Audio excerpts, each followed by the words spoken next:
संतांचा महिमा तो बहुदुर्गम, शाब्दिकांचे काम नाही येथे।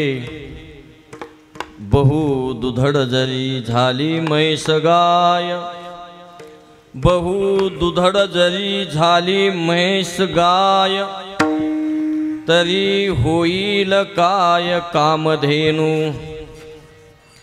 तुका म्हणे अंगे व्हावे ते आपण, तुका म्हणे अंगे व्हावे ते आपण, तरीच महिमान येईल कळो। बहुदुधड जरी झाली म्हैस गाय, तरी होईल काय कामधेनू। विठ्ठला विठ्ठला विठ्ठला विठ्ठला विठ्ठला विठ्ठला विठ्ठला विठ्ठला विठ्ठला विठ्ठला। श्री संताची माथा चरणावरी, श्री संताची माथा चरणावरी, श्री संताची माथा चरणावरी, श्री संताची माथा चरणावरी, श्री संताची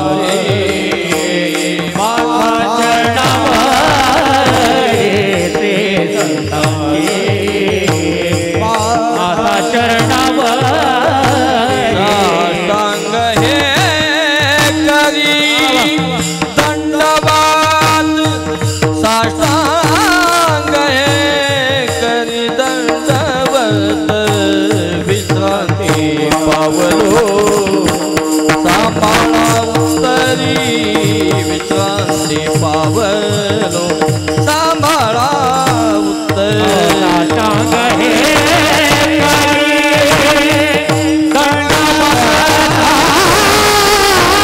टांग हे करे विश्रांती पावलो सांभाळा उत्तर, विश्रांती पावलो सांभाळा उत्तर। वाढले अंतरी, वाढले अंतरी प्रेम सुखा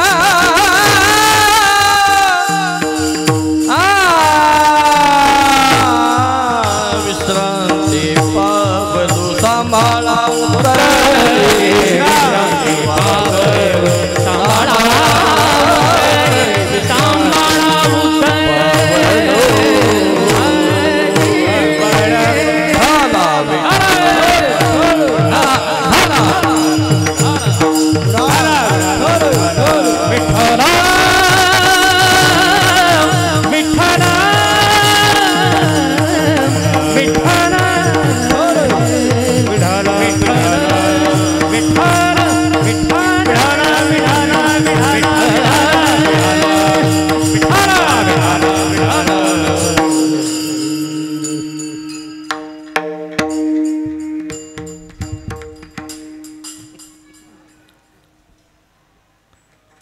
ओम नमो जय वेद प्रतिपद्य जय जय सुसंवेद्यात्मरूपा। देवा तुझी गणेशु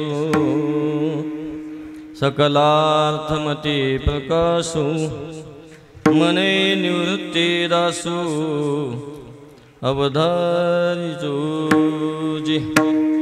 प्रभो तुम्ही महेशाची मूर्ती, मी दुबळा अर्चित से भक्ती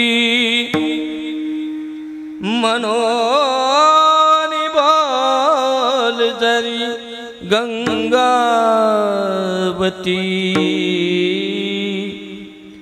तरी स्वीकारलगी।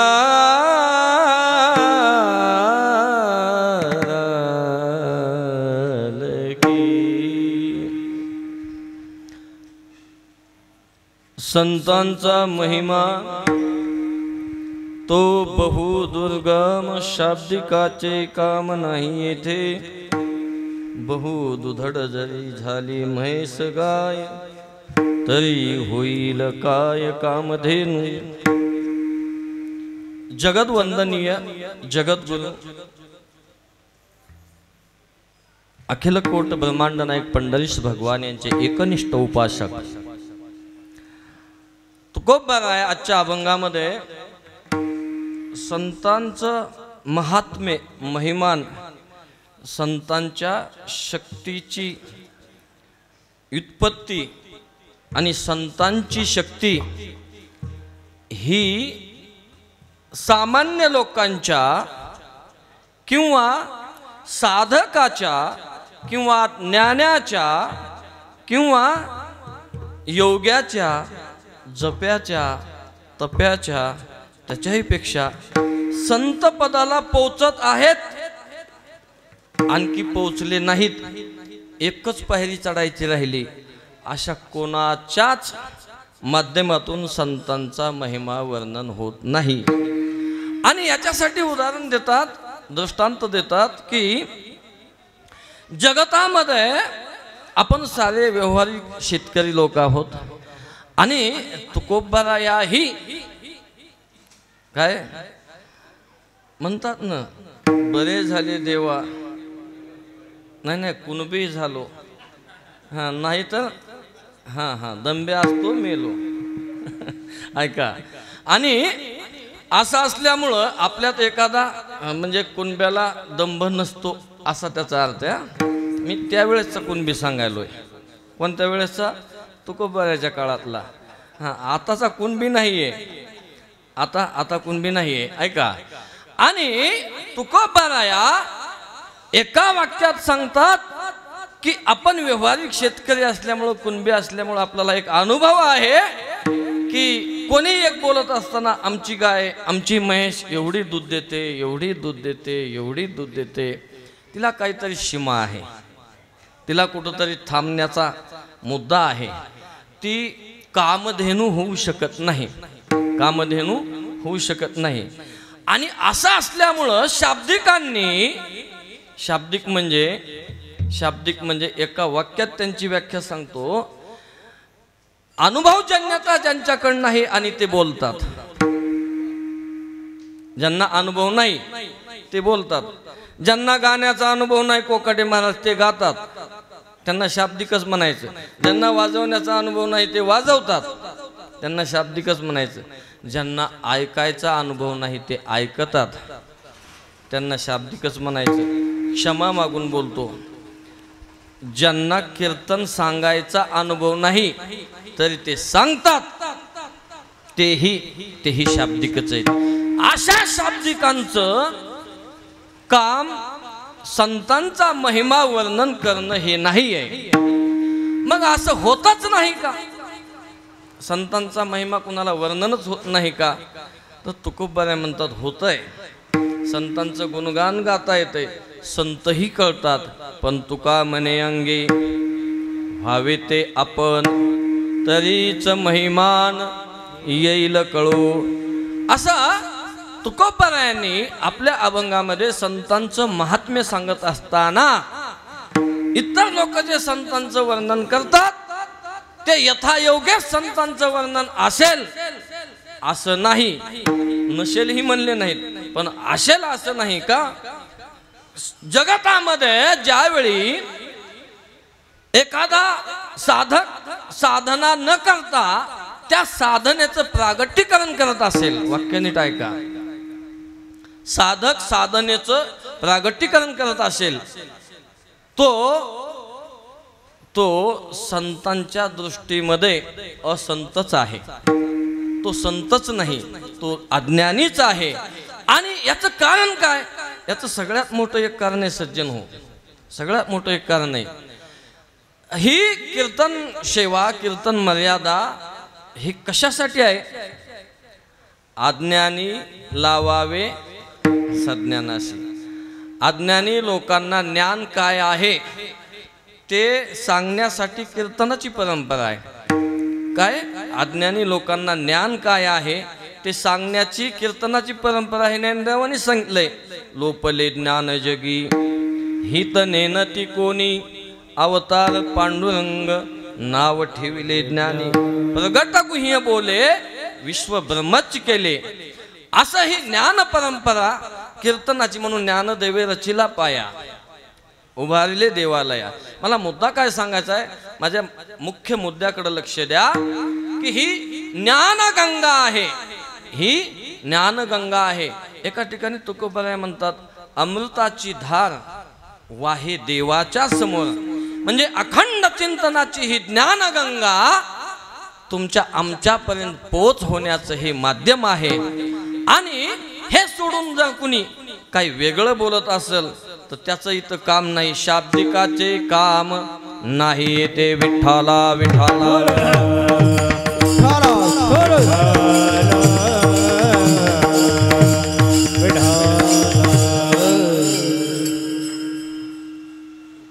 काय कोण पुण्य यांचा होईल सेवक, किंवा पुण्य फळले बहुता दिवसा, किंवा आता अनेक प्रमाण आहेत.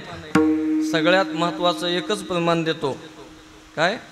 सगळ्यात महत्त्वाचं एकच प्रमाण, उजळले भाग्य आता अवघी चिंता वारली, संत दर्शनी हा लाभ.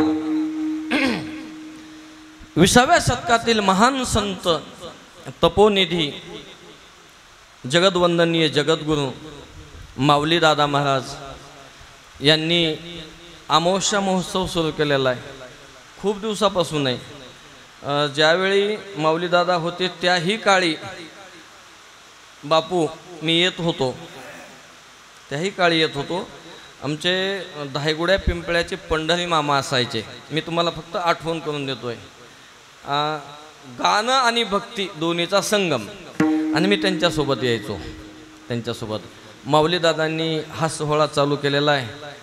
आणि या सोहळ्यामध्ये मला कीर्तनाचं भाग्य लाभलंय ते तात्यांच्या आज्ञेमुळं आणि आमचे बंधुवत प्रेम करणारे आमचे नामदेव महाराज गिरी यांच्या आज्ञेतून मला सेवेचा योग लागला आहे. बघा, मी मुद्दाम म्हणण्यापेक्षा मला ज्यावेळी गेल्या अमावस्याला सूचना मिळाली, मी विचार केला की मी आता लोक म्हणतात तसंच लोकांचा बघण्याचा दृष्टिकोन हा त्यांच्या ज्ञानाच्या माध्यमातून असतो. वाक्य नीट ऐका, डबल वाक्य नीट ऐका. जो तो आपल्याला पुढच्याला जो मोजतो का बुवा, जो तो पुढच्याला मोजतो का आपल्या ज्ञान अज्ञानाच्या मापानं मोजतो. काय? ज्ञान अज्ञानाच्या मापानं मोजतो. पण इथं ज्ञानाचंही काम नाही आणि इथं अज्ञानाचंही काम नाही. इथं आहे भावनेचं काम, इथं आहे भावाचं काम. ऐका ऐका. आणि ज्यावेळी मला हे लक्षात आलं की आता मला कीर्तन करायचे, मला कीर्तन करायचे, मी त्याच दिवशी दादांचं दर्शन घेतलं. आणि दादा, 1 महिना आहे, मला काहीतरी बोलायला शिकवा, काहीतरी बोलायला शिकवा. आणि अभंगाचं सुद्धा तुम्हीच मार्गदर्शन करा. तुम्ही म्हणताल कसं काय? माणूस चिंतन करीत असतो की आपल्याला कोणता अभंग घ्यावा.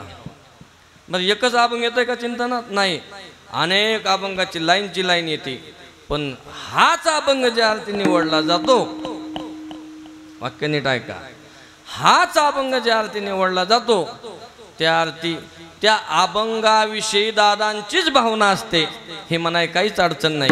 किंवा एखादा गायक आहे,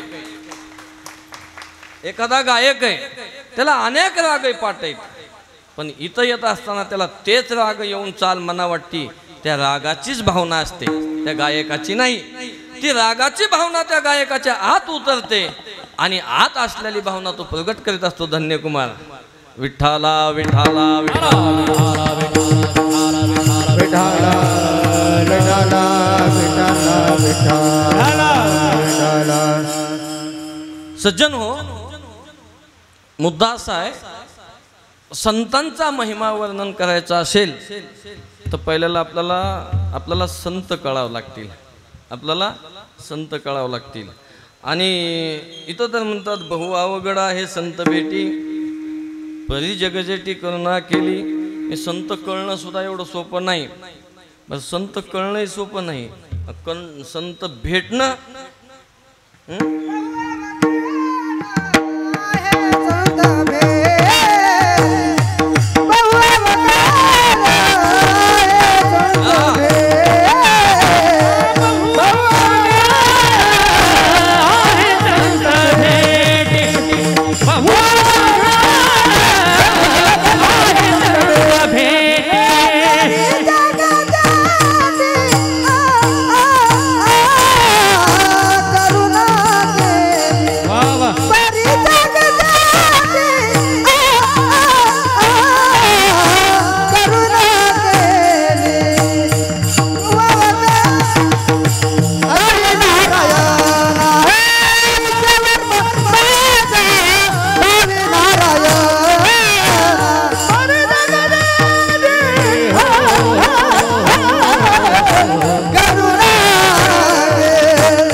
संतांची भेटी अवघड आहे.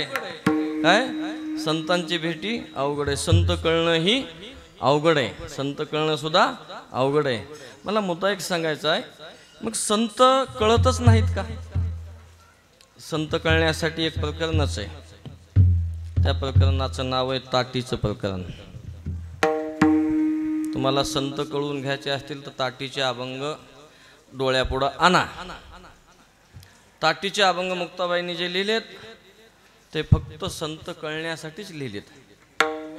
ज्ञानेश्वर माऊलींना जरी मुक्ताईनं उपदेश केला असला तर ज्ञानेश्वर माऊली उपदेश करून घेण्या एवढे लहान नव्हते. तुमच्या आमच्यासाठी केलेला तो खटाटोप आहे.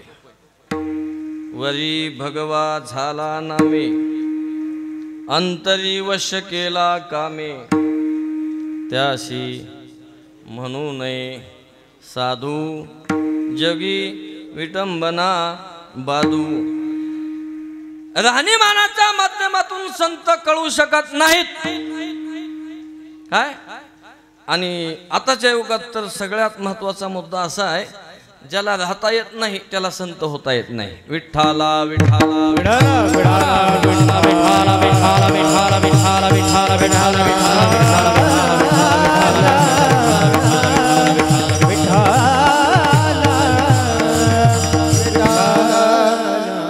आणि मग वलपंगी जो विषय आहे ते काही संताचं लक्षण आहे का? बघा, संत दोन पद्धतीने जगतामध्ये व्यवहार करीत असतात. संत स्वरूप शक्तीच्या माध्यमातून, संत स्वरूपाच्या माध्यमातून आणि शक्तिरूपाच्या माध्यमातून जगतामध्ये वर्तन करत असतात. आता संताचं स्वरूप म्हणजे काय आणि संतांची शक्ती स्वरूप म्हणजे काय, शक्तिरूप म्हणजे काय, मी थोडं सांगून पुढं चालतो. त्याचं कारण असं आहे तर तुम्ही म्हणताल असं का? त्याची सगळ्यात महत्त्वाची एक गोष्ट आहे की एकच मुद्दा पटवून द्यायचा झाला, एकच मुद्दा पटवून द्यायचा झाला तर त्याला खूप मोठा विस्तार करावा लागतो. आणि तुम्ही एवढे सुज्ञ श्रोते आहेत. माझं भाग्यवशात खरंच आज धन्य दिवस आहे की तुम्ही अनेकांचे कीर्तन ऐकलेले आहेत, अनेकांचे, आणि सेवा भाव ह्या नात्यानं ऐकलेत. विठ्ठला विठ्ठला विठ्ठला विठ्ठला विठ्ठला विठ्ठला विठ्ठला विठ्ठला विठ्ठला विठ्ठला विठ्ठला.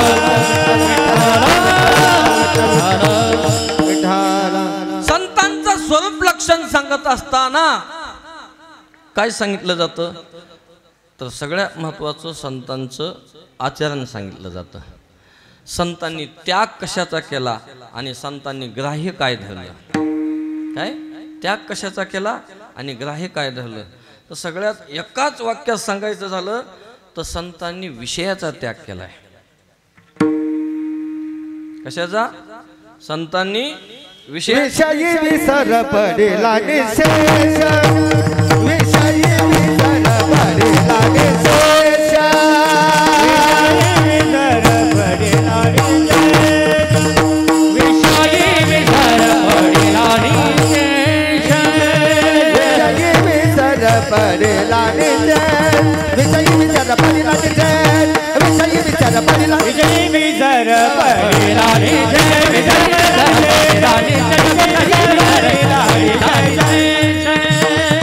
अंगी ब्रह्मरस ठसावला अंगी ब्रह्मरस ठसावला अंगी ब्रह्मरस ठसावला विषयी विसर पडेला अंगी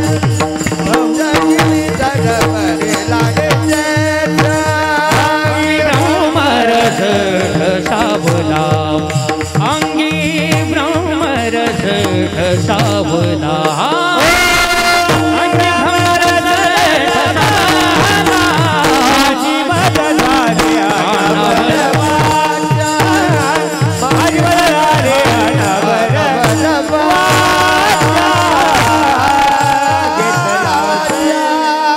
विषयी विसर पडिला निशेष अंगी ब्रह्मरस ठसावला. म्हणजे संतांनी विषयाला त्याज्य केले. काम क्रोध बंदी खाना तुका म्हणे दिले दोन्ही इंद्रियाचे धनी आम्ही झालो गोसावी. काम क्रोध बंदी खाणे तुका म्हणे दिले दोन्ही इंद्रियाचे धनी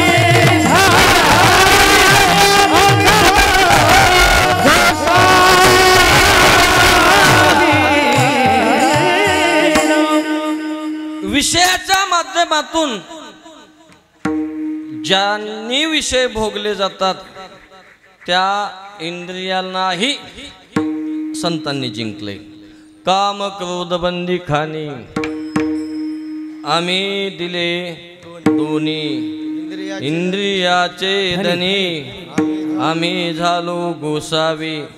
गोसावी या शब्दाचा अर्थ काय? गोसावी या शब्दाचा अर्थ असा आहे, गो नाम इंद्रिय. इंद्रिय ज्यांना देवतेच्या तपामध्ये देवतेच्या साधनेमध्ये इंद्रिय ज्यांना मदत करतात सहाय्य होतात त्याचं नाव गोसावी. इंद्रियांना सोडून देतात ते गोसावी नाही. वाक्य नीट ऐका. इंद्रियाचे धनी जे इंद्रियांचे मालक होतात. इंद्रियाचे नाहीतर इंद्रियाचे मालक होणं एवढं सोपं आहे का? हा, विनोदानं लोक सांगतात, तुम्हालाही माहिती सगळ्यांना माहिती, आपण लग्न झाल्याच्या नंतर कुणाचे तरी मालक म्हणतात लोक, पण होतोत का? काय तुम्हाला नाही? मालकीपणा नाही मालकीपणा शक्यच नाही. मालक होता येत नाही. पण ज्याच्या माध्यमातून इंद्रिय धावतात आणि ते कोणालाच ऐकत नाहीत. इंद्रियाचे दिने आम्ही केलो नारायणे आम्ही केलो नारायणे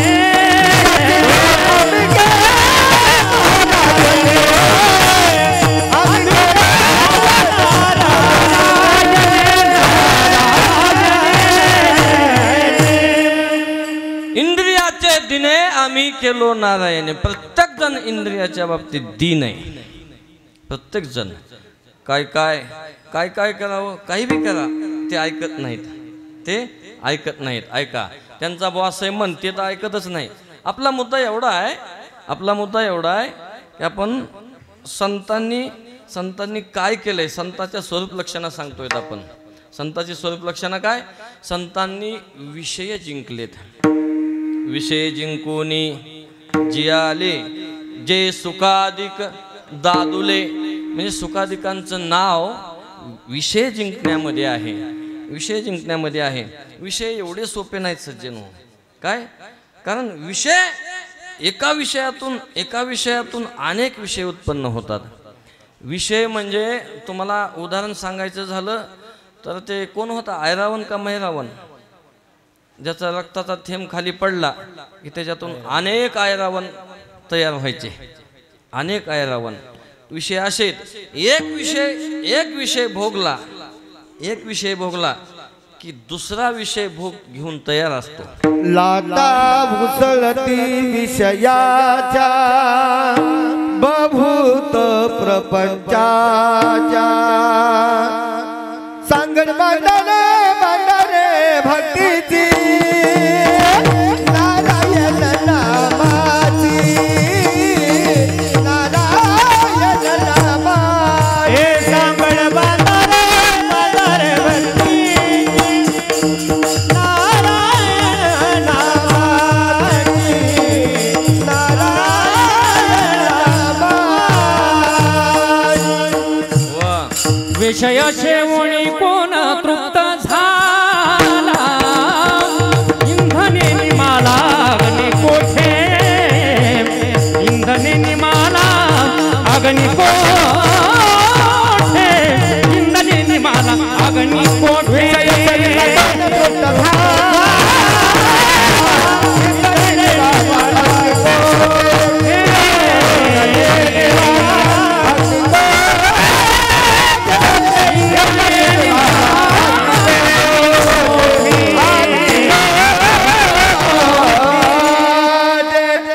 बुवांनी सांगितलं विषयाच्या लाटा उसळतात.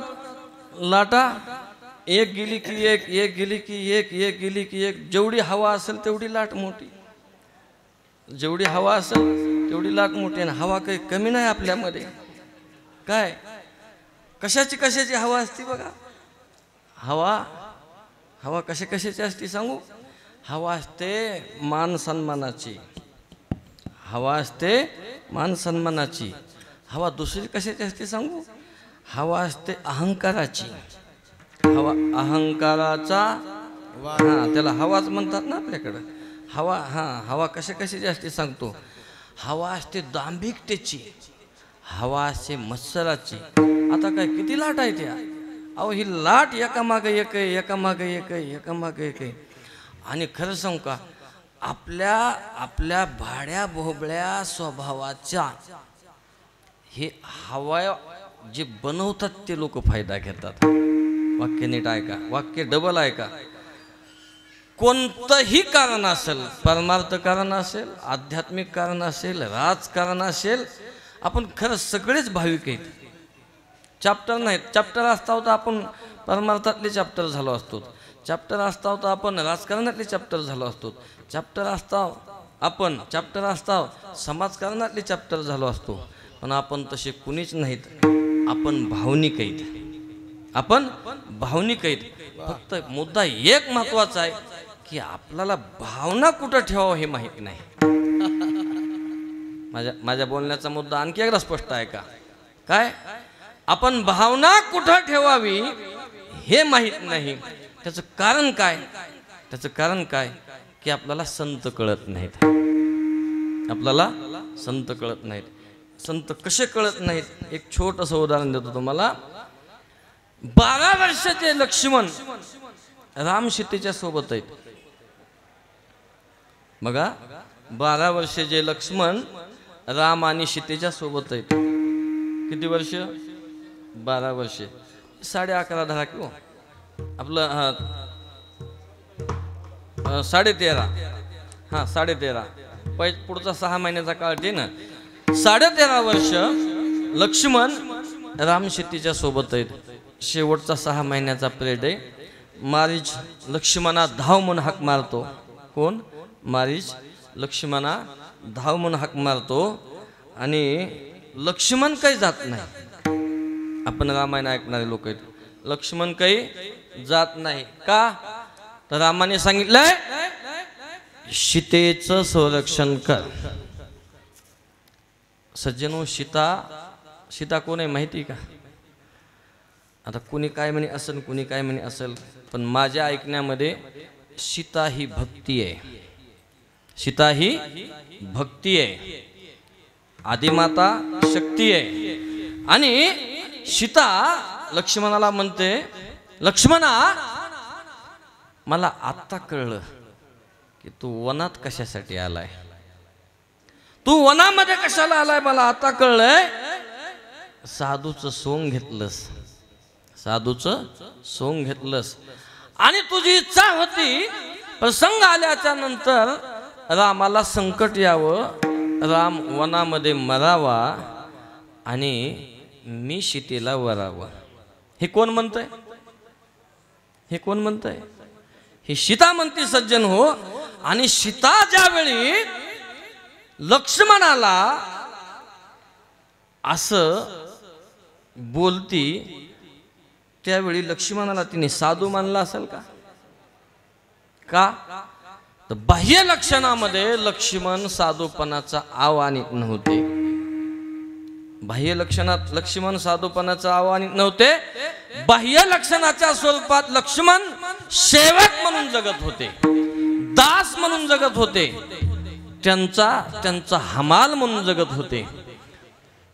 त्याच्यापेक्षा पुढचं एक वाक्य बोलेल की लक्ष्मणानं कधीही सीतेचं मुख कमल पाहिलं नाही, चरण कमल पाहिलं होतं कधीही. म्हणून ज्यावेळी सीतेची नंतरची प्रक्रिया आहे, गेल्याच्या नंतर सगळे दागिने राम ओळखत होते आणि लक्ष्मण फक्त पायातले दागिने ओळखत होते. मला मुद्दा काय सांगायचा आहे, 13.5 वर्ष वनामध्ये ज्यांच्यासाठी वनवास केलाय, अशा वनामध्ये राहून जी सीता स्वतः भक्ती आहे, वाक्य नीट ऐका, जी सीता स्वतः भक्ती आहे तिला साधू कळले नाहीत, तिला लक्ष्मण नावाचे साधू कळले नाहीत आणि लक्ष्मणाला बाहेर पाठवलं, वनात पाठवलं, तरी लक्ष्मणाने एक साधूपणाची शक्ती एक रेषा मारून ठेवली, एक रेषा मारून ठेवली आणि सांगितलं सीते बाकीचं असेल ते असेल, पण आता ही रेषा ओलांडू नको, ही रेषा ओलांडू नको. काही मिनिटांनी, काही काळाने, काही वेळाने जो साधू नाही आहे, जो साधू नाही आहे पण साधूचं वेश घेतलंय, साधूचा वेश घेतलाय, मोठी दाढी वाढवली आहे, मोठी दाढी वाढवून मोठा गमजा घेतलाय अंगावर, कशाचा? साधूपणाचा. मोठा गमजा घेतलाय, मोठा गंध लावलाय आणि मनामध्ये भावना नसताना तो त्या टायमाच्या देवाचं नाव घ्यायलाय. काय नारायण म्हणत असेल, महादेव म्हणत असेल, ओम नमो. आता रावणाचा तसा मंत्र ओम नमो शिवाय. रावण हा कुणाचा भक्त आहे? महादेवाचा. मग ते महादेवाचंच नाव घेणार ना. असा महादेवाचा जप करत करत करत कोण आलंय? रावण आलाय. कुठं? सीतेच्या दारात. वा. आणि सीतेच्या दारात रावण आल्याच्या नंतर रावण खरा साधू आहे का खोटा साधू आहे? खोटा साधू आहे. आणि त्या खोट्या साधूला सीतेनं ओळखलं का? खोट्या साधूला सीतेनं ओळखलं नाही. लक्ष्मणाने मारलेली रेषेची मर्यादा, वाक्य नीट ऐका, लक्ष्मणाने मर्यादा सांगून दिली की ह्याच्या पुढे जाऊ नको. खोटेपणाला सीतेनं भुलून, खोटेपणाला सीतेनं भुलून रेषा ओलांडली आणि खोट्या साधूच्या सोबत गेली. म्हणून शाब्दिकाचे काम नाही येथे, शाब्दिकाचे काम नाही येथे, शाब्दिकाचे काम. संतांचा महिमा नाही शाब्दिका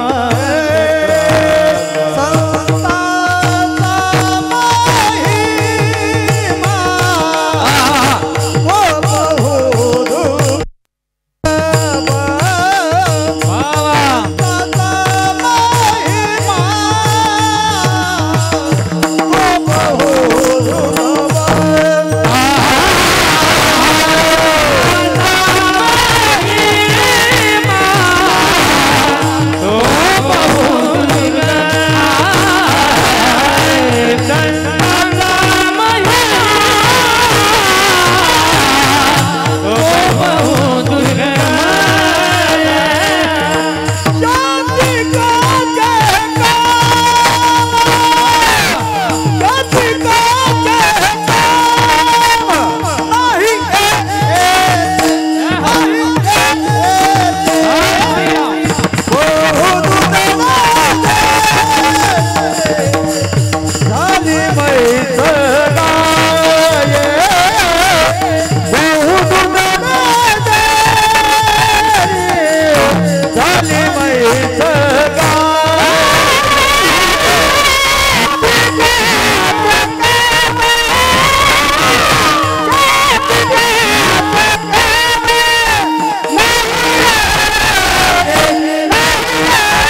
संताचा महिमा तो बहुदुर्गम, शाब्दिकांचे काम नाही येते.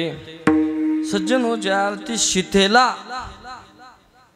साधू कळले ना, सीता एका ठिकाणी म्हणते, साधूशी छळले मज माझे फळले, वनी राक्षस संगती,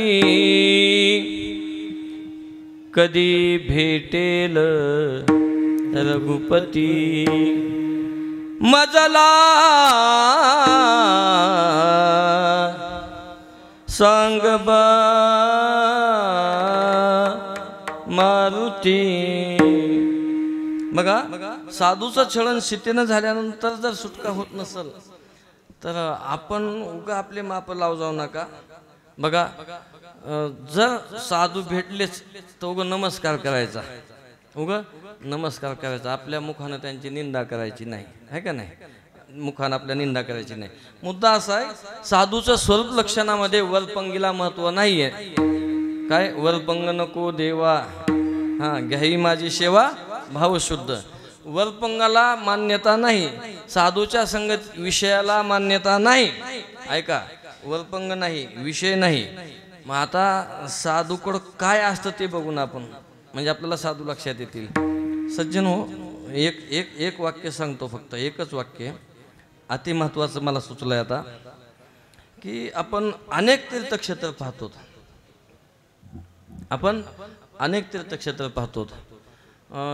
कोण्या तीर्थक्षेत्राचं नाव सांगणं नको. काय काही ठिकाणी पास घेऊन जेवण आहे, काही ठिकाणी पैसे द्यायचे, पास घ्यायची, जेवण आहे. काही ठिकाणी वेळेला जेवण आहे. वाक्य नीट आहे का?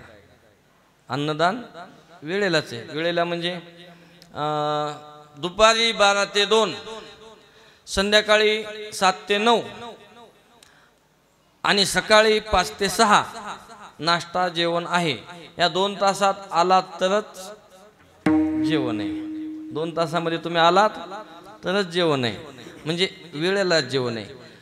काही ठिकाणी दिवसभर जेवण आहे. वाक्य नीट आहे का? दिवसभर जेवण आहे, पण बेत एकच आहे. बेत एकच आहे. काय? जे त्यांनी ठरवून दिलाय तोच प्रसाद म्हणून द्यायचा, त्यांनी तोच बेत खायचा, वापस निघायचं. पण माझ्या बघण्यातलं कारण माझ्या बघण्यातलं या शब्दाचा अर्थ असा आहे, मी जरी थोडा बहुत फिरलो असलो तरी फिरलो आहे, बशा नाही आहे. हां फिरलो आहे. माझ्या बघण्यातलं माऊली दादांचं चाकरवाडी क्षेत्र एकमेव ठिकाण आहे की जिथं दिवस निघाल्यापासून नाही, दिवस निघाला आणि दिवस मावळला हे बघितलंच जात नाही. रात आणि दिवस माऊली दादाच्या इथं मनीन ते अन्नदानाचा बेत आणि अन्नक्षेत्र नित्य चालू आहे. आणि माऊली दादांनी हे का केलं तर माऊली दादांना माहित होतं आमचे भाविक भोळे भक्त कुठून बी आले. पहिल्या जुन्या काळामध्ये बापू, जुन्या काळामध्ये माणूस कुठलाही आला गावात तर त्याला जेवायचं, चहा पाण्याचं विचारायची प्रथा होती, हे का नाही? कुठलाही पाहुणा आला त्याला विचारायची प्रथा होती. पण आमच्या माऊली दादाने विचारायची प्रथा ठेवली नाही. काय? ज्याला जे पाहिजे ते आहे रे, असं एकमेव आपल्या भारतातलं. त्याच्यापेक्षा पुढचं जाऊन सांगेल, जगामध्ये विश्वामध्ये एकच ठिकाण आहे की जिथं अन्नक्षेत्राचा सूर्यच मावळत नाही. विठ्ठला विठ्ठला विठ्ठला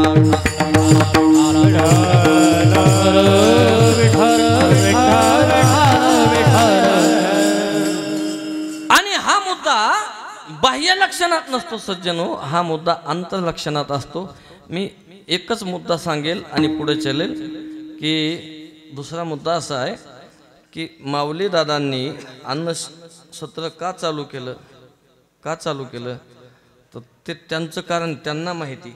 पण आपण आपल्या कारणानं नक्कीच त्याला थोडं बघूया.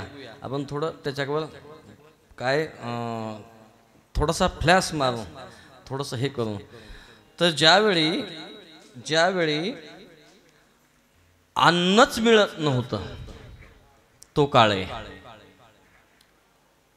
बुवा, आपल्या लहानपणी काळे बुवा आपल्या लहानपणी सुद्धा गव्हाची चपाती मिळणं मुश्किल होती. आता बापूच्या काळात तर विषयच नाही, गहूच नव्हते. आणि मग दादांच्या लक्षात आलं असेल की भजण्याला काय लागतं, भजण्याला भोजन लागतं.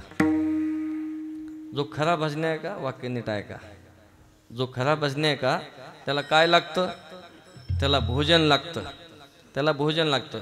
आता बाकी सगळ्यांना काय काय लागतं तुम्ही हसायला, त्याच्यावर माझ्या लक्षात यायलंय. भजनाला भोजन लागतं आणि भोजनानं तृप्ती होते. भोजनानं काय होते, तृप्ती होते, जी की कशानंच होत नाही. कोणतीच गोष्ट तृष्णेची माणूस त्याज्य करत नाही, पण भोजन तृप्त झाला की माणूस शेवटी म्हणतो आता पावला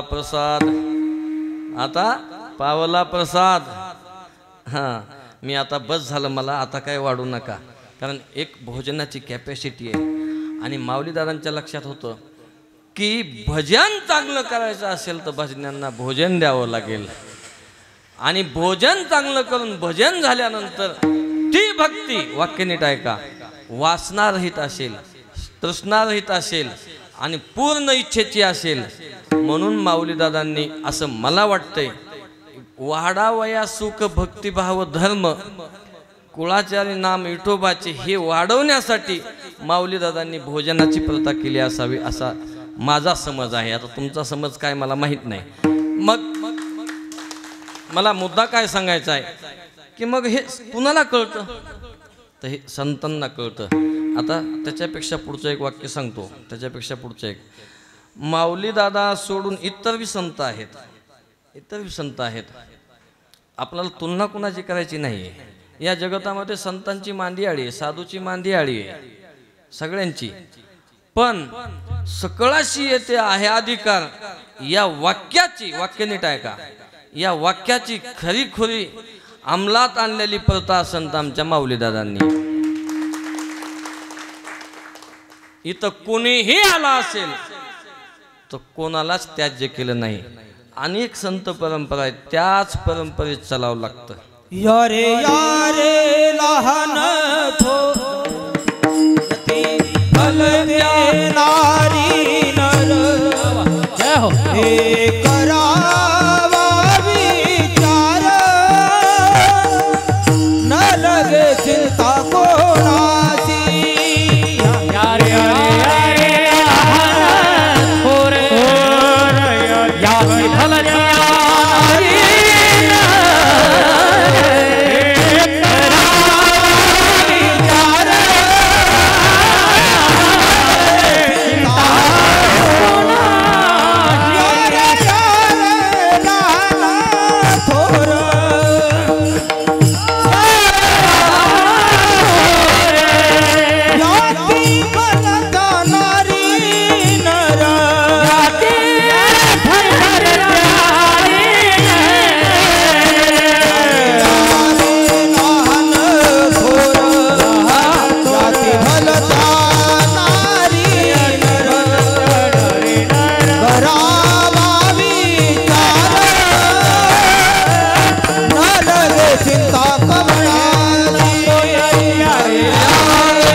यारे लहान थोर याती भलते नारी नर करावा विचार न लगे चिंता कोणाशी. हे वाक्य आपल्या माऊलीदादाच्या दरबारात आहे. मला एवढा मुद्दा सांगायचा होता. दुसरा मुद्दा असा आहे, सज्जन हो, सगळ्यात महत्त्वाचा दुसरा मुद्दा असा आहे की ज्यावेळी संत आपल्याला त्यांचा महिमा वर्णन करायचा आहे, त्याच्यासाठी 3 गोष्टी लागतात. संतांचं महिमा वर्णन करण्यासाठी 3 गोष्टी लागतात. पहिली आपली वाणी लागते आणि ती वाणी शुद्ध लागते. काय? आपल्या वाणीनं शुद्धपणा असला पाहिजे. आता वाणी शुद्ध कशाने होते? वाणी शुद्ध नामस्मरणानं होते. वाणी शुद्ध कशाने होते? नामस्मरणानं होते. सोबते अच्युत सर्व काळ, सोबते अच्युत सर्व काळ, सोबते अच्युत सर्व काळ, सोबते अच्युत सर्व काळ.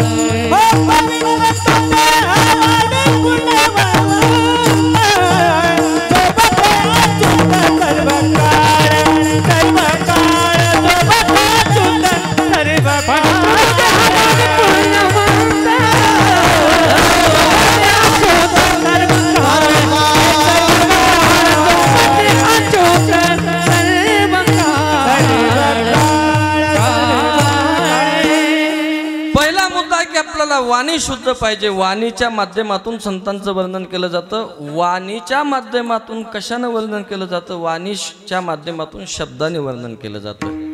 मग शब्द सुद्धा संतांच्या मुखातले लागतात. ऐका. आणि तिसरी गोष्ट आहे, ज्याचं वर्णन करायचे, ज्यांचं वर्णन करायचे त्यांच्याविषयी आपल्याला माहिती असावी लागते, त्याचं ज्ञान असावं लागतं, त्या विषयाचं ज्ञान असावं लागतं. आणि आपल्याला तिन्ही माहीत नसेल तर व्यर्थ गलबला करू नका. काय? व्यर्थ काही बोलू नका. का? कारण तुम्हाला बोलायचंच असेल तर दोघांचंच वर्णन सांगितलं. एक तर देवाचं किंवा संताचं वर्णन करा. तुम्हाला बोलायचंच असेल तर दोघांपैकी कुणाचं तरी वर्णन करा. संतांचं वर्णन केल्याने वाणी पवित्र होती, शब्द पवित्र होतात आणि ज्ञान मिळतं. काय? ज्ञान मिळतं. कारण ज्ञान कुणाकडे? ज्ञान संतांकडे, ज्ञान देवाकडे. इथं सेवा हा दार म्हणता हे का नाही. आणि जरी म्हणे यात आणावे तरी संता या भजावे सर्वस्वेशी. म्हणजे ज्ञान संताकडे आहे. ज्ञानाला दुसरा शब्द विवेक आहे. संततेत विवेक असणे कीजी. आणि मला काय म्हणायचं आहे, संताचं किंवा देवाचं वर्णन केलं पाहिजे.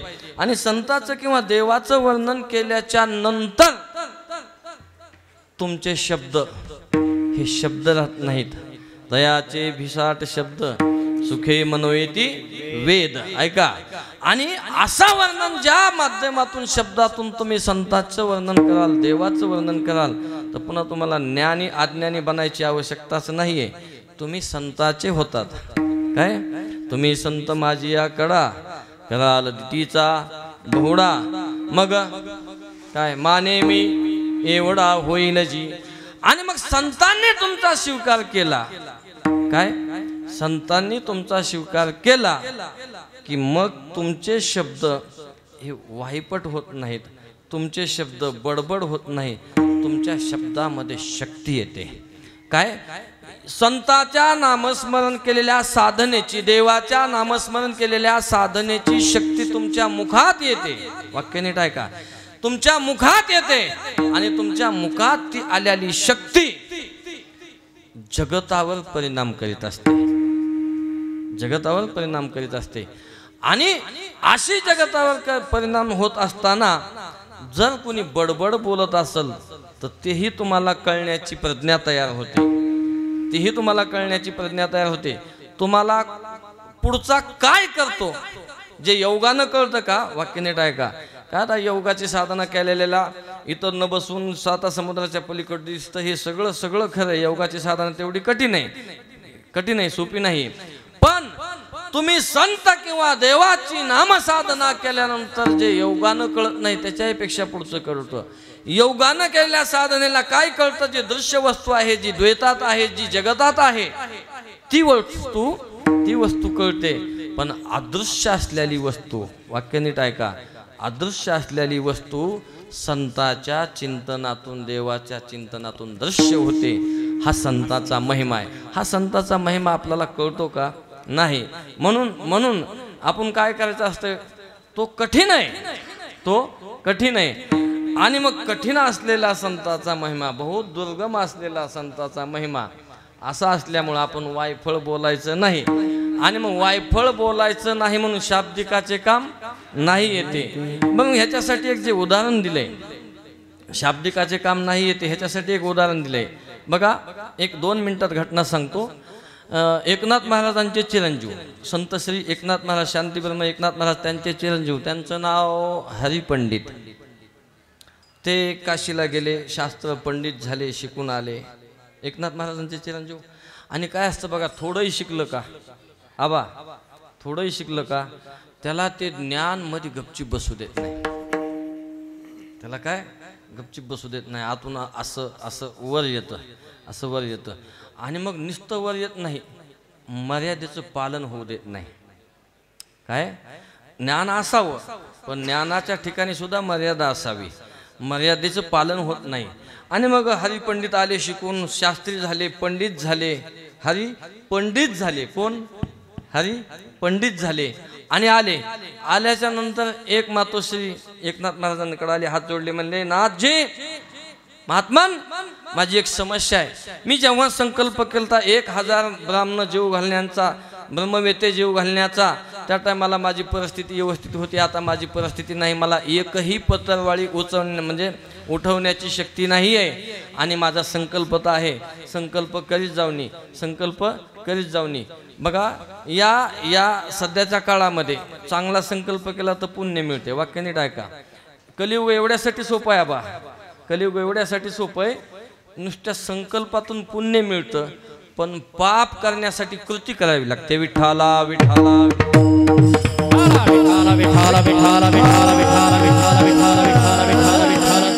आणि मी संकल्प केलाय, तो संकल्प सिद्धीला जावा अशी माझी इच्छा. एकनाथ महाराज म्हणले मग काय करते, मला उपाय सांगा महाराज.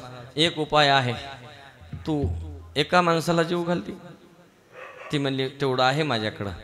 आणि हे सगळं ऐकत होते कोण? हरिपंडित बाजूला बसलेले. आणि मग ते म्हणले काय नाही, मग तू कुणाला घालू जीव? एका ब्रह्मवेत्याला घाल, एका ब्राह्मणाला घाल, एका भक्ताला घाल. आता मी कुणाला घालू मला कळत नाही. बरं असं कर, तू मला जीव घाल. एकनाथ महाराज म्हणले मला जीव घाल.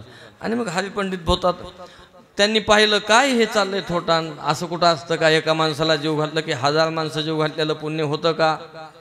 असं म्हटल्याच्या नंतर एकनाथ महाराजांकडं असं, पण आता मर्यादा होती, कारण एकनाथ महाराज वडील होते, हा मुलगा होता. आता मर्यादा सगळी जवळपास संपुष्टात आली आहे. नावाची आहे, सध्या नावाची आहे. पण त्या टायमाला जरी मनात काही येत असलं तरी बोलून दाखवत नव्हते.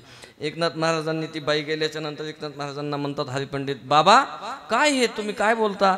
असं कुठं असतं का? असं कुठं तुम्ही एक जाणे जेवणे, एक पत्रवाळी उचलणे, 1000 माणसाचं पुण्य लागण, असं कसं होतं? ते म्हणले ठीक आहे, तुझी शंकाही बरोबर आहे. आता ज्यानं शास्त्र शिकलंय का त्याला शंका उत्पन्न होतेच.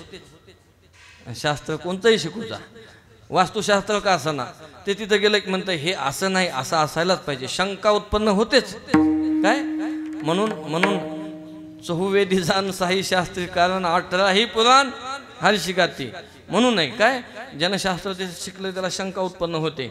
आणि मग त्याला शंका उत्पन्न होणं साहजिकच आहे.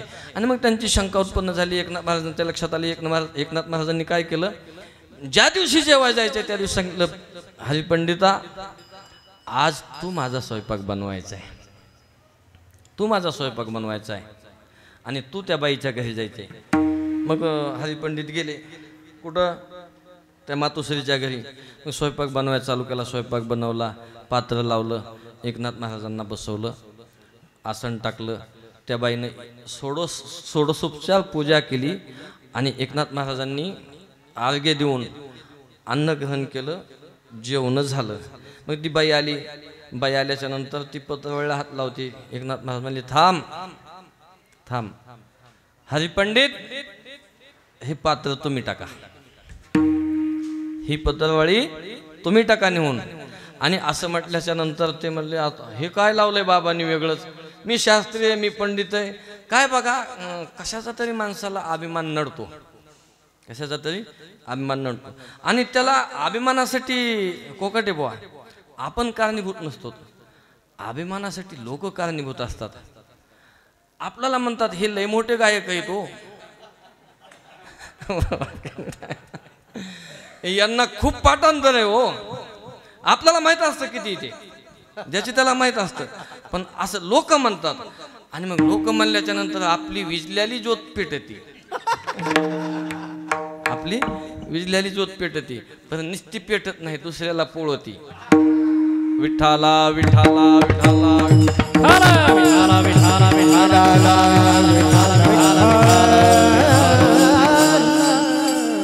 मग आता मोठे शास्त्री बापा नाही म्हणलेलं, आमचा हरी पंडित आहे असं एकनाथ महाराजांनी म्हणायचं, कौतुक म्हणून म्हणायचं असतं. आता बापू आपल्या संप्रदायातल्या बापाच्या ठिकाणी आहेत, रणदेव बापू, त्यांनी जर एखाद्याला शाबासकी कौतुकानं दिली, जैसा बालक बोबडा बोले का वाकोडाई चुका पावले ते चोज करून माऊली रिजे जेवी, असे 2 वाक्य जर बापून बोलले तर ती आपल्यावर त्यांची असलेली माया बोलली आहे का नाही, आपल्यावर त्यांची असलेली माया बोलली. पण आपण त्याचा अर्थ वेगळा काढतो, आपण अर्थ वेगळा काढतो. तसं हरिपंडितानं तो अर्थ बाजूला काढला. कोणता? की शास्त्रीचा. मी एक शास्त्री आहे, बाबा काय सांगतात, हा नाही म्हणले उचला तुम्ही. एक पातळवळी उचलून नेऊन टाकली की दुसरी तयार आहे. काय? एक पातळवळी उचलून नेऊन टाकली दुसरी तयार आहे. अशा 1000 झाल्या, अशा 1000 झाल्या. आणि मग हरिपंडितांनी बाबाचे चरण धरले. बाबा बाबा शाब्दिकाचे काम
चाल दिली बहु दुधड जरी झाली म्हैस गाय तरी आता कामधेनू आहेच पुढं, तिला आणि वळण लांब लावतो मी. विठ्ठला विठ्ठला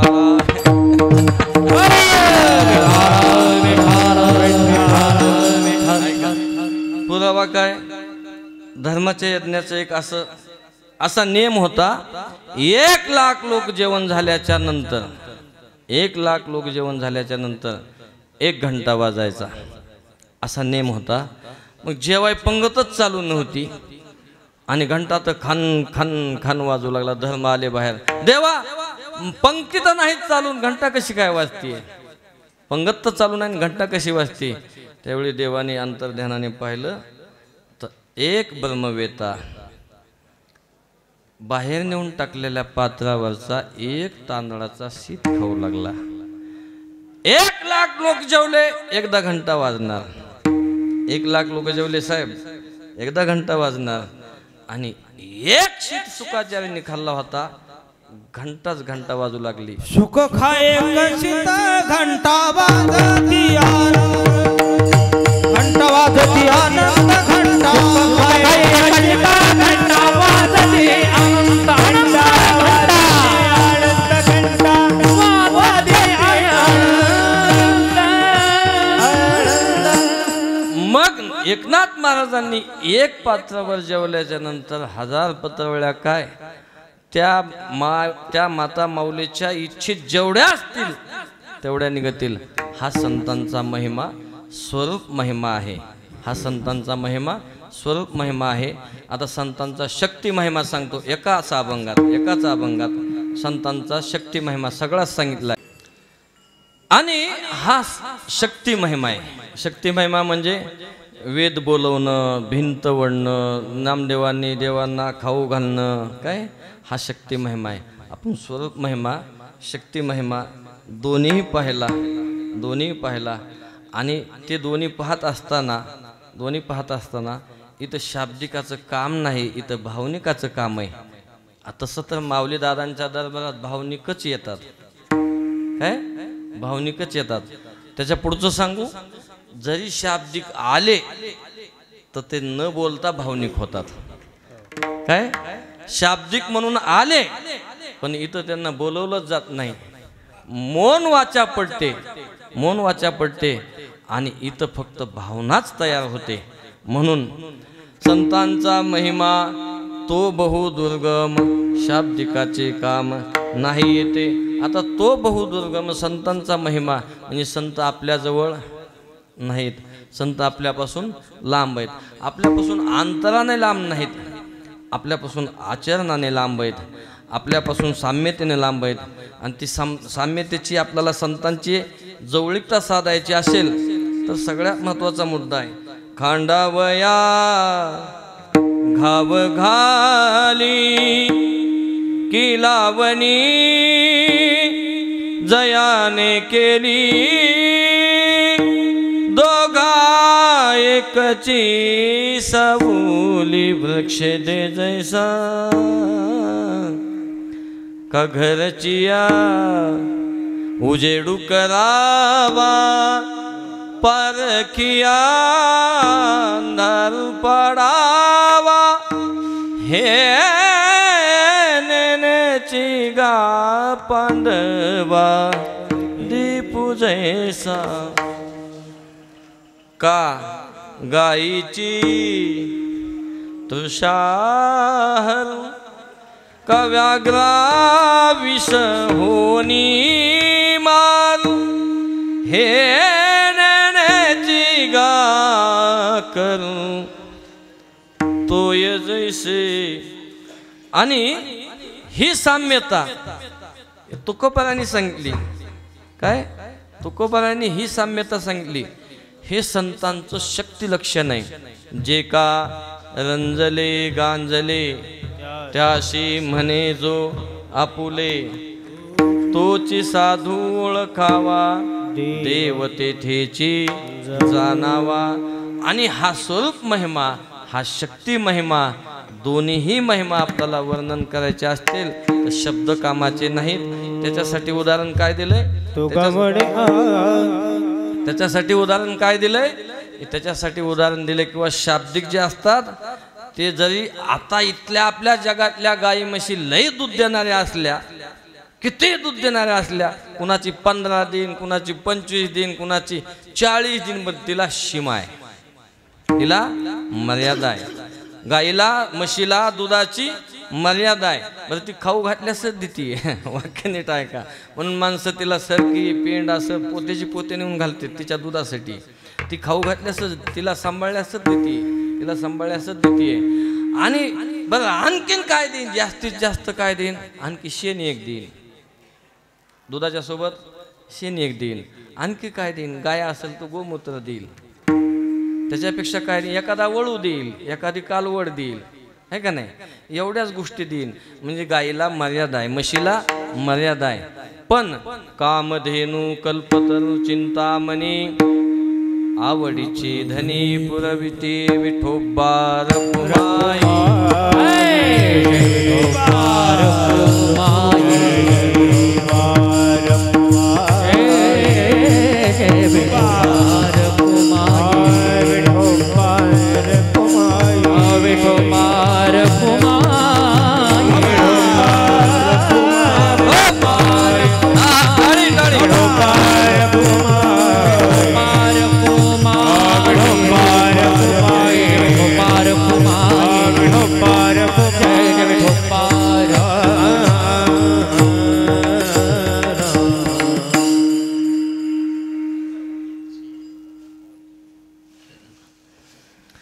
आता कामधेनू नवरत्नापैकी एक रत्न आहे, जे निघालं ते इंद्राला दिलतं.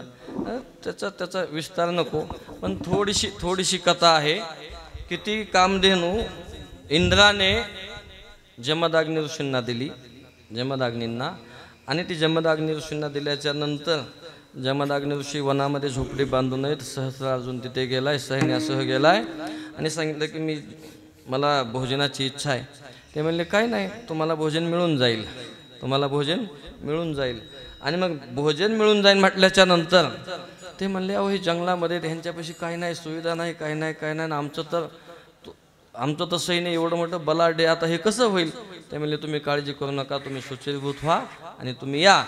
असं म्हटल्याच्या नंतर इंद्राने दिलेल्या कामधेनूची प्रार्थना कुणा केली, जमदाग्नी ऋषींनी. आणि ती कामधेनू जमदाग्नी ऋषींना प्रसन्न झाली. लाखो लोकांना जेवायला एकदाच मिळालं, लाखो लोकांना जेवायला एकदाच मिळालं. कलियुगातली कामधेनू म्हणजे माऊली दादा आहेत. कलियुगातली कामधेनू माऊली दादा आहेत. जसे की जमदाग्नी ऋषींची कामधेनू तिने सहस्रार्जुनांच्या लाखो सैन्याला जीव घातलं, तर लाखो भक्तांना जीव घालणारी आमची माऊली दादा आहे. म्हणून कितीही गाई म्हशी दुधाच्या झाल्या, कितीही गाई म्हशी दुधाच्या झाल्या तरी त्या कामधेनू होत नाहीत. म्हणून आता आपणही जास्त बोलणं काही योग्य नाही, कारण सगळ्यांच्या हालचाली वक्त्यानं लक्षात घेतल्या पाहिजेत.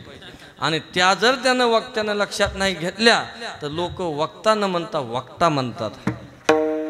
काय वक्ता म्हणतात. आणि निदान इथं तरी आपल्याला वक्त व्हायचं नाही.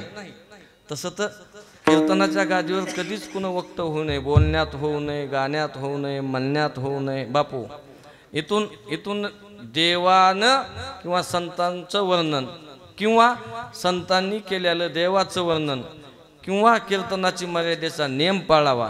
ज्ञान कुणाचं कमी असेल जास्त असेल, ज्ञानाचं काय, जो जेवढी साधना करेन तेवढं ज्ञान मिळतं. ज्ञान असं नाही की एकदाच येऊन तुमच्या पाहिजे.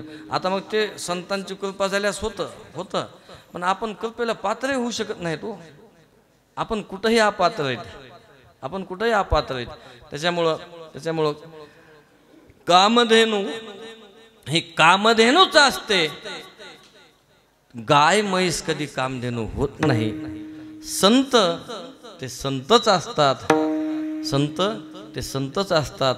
सामान्य माणूस, ज्ञानी, योगी, जपी, तपी हे संत होतील असं शक्यच नाही.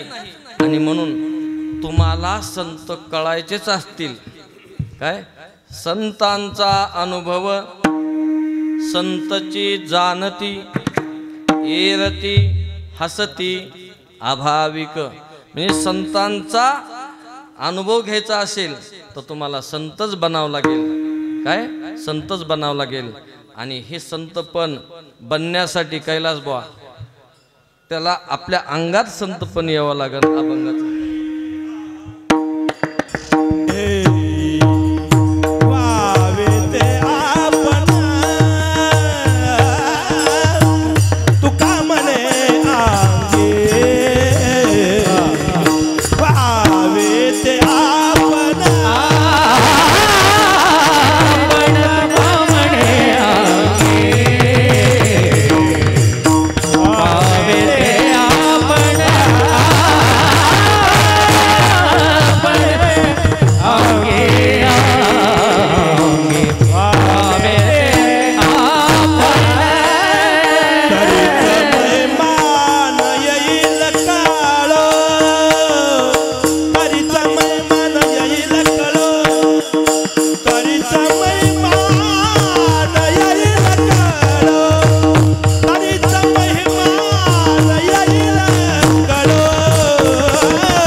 महिमान कळून घ्यायचा असेल तर आपण त्या वाटेलाच लागावं लागेल.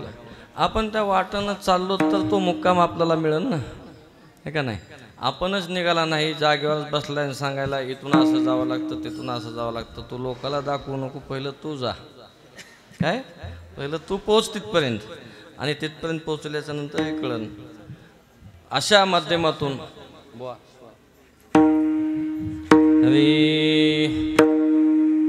आता टाळ वाजवू नका, फक्त 2 मिनटं माऊली दादांचं भजन करायचं आपल्याला. किती मिनटं? 2 मिनटं.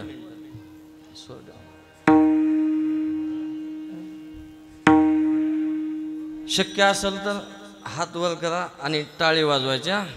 वा. माऊली दादा हो माऊली दादा, माऊली दादा जय माऊली दादा. माऊली दादा, माऊली दादा हो माऊली. माऊली दादा हो माऊली दादा, माऊली दादा जय माऊली दादा. माऊली दादा, दादा हो माऊली दादा. माऊली दादा जय माऊली दादा, माऊली दादा जय माऊली दादा. माऊली दादा जय माऊली दादा, माऊली दादा जय माऊली दादा. माऊली दादा जय माऊली दादा, माऊली दादा जय माऊली दादा. माऊली दादा जय माऊली दादा, माऊली दादा जय माऊली दादा. माऊली दादा जय माऊली दादा, माऊली दादा जय माऊली दादा. माऊली दादा जय माऊली दादा, दादा जय माऊली दादा. माऊली दादा जय माऊली दादा, माऊली दादा जय माऊली दादा. बोला बोला. माऊली दादा जय मला टाळी वाजवा. माऊली दादा जय माऊली दादा. माऊली दादा जय माऊली दादा, माऊली दादा जय माऊली दादा. माऊली दादा जय माऊली दादा, माऊली दादा, माऊली दादा. माऊली दादा जय माऊली दादा.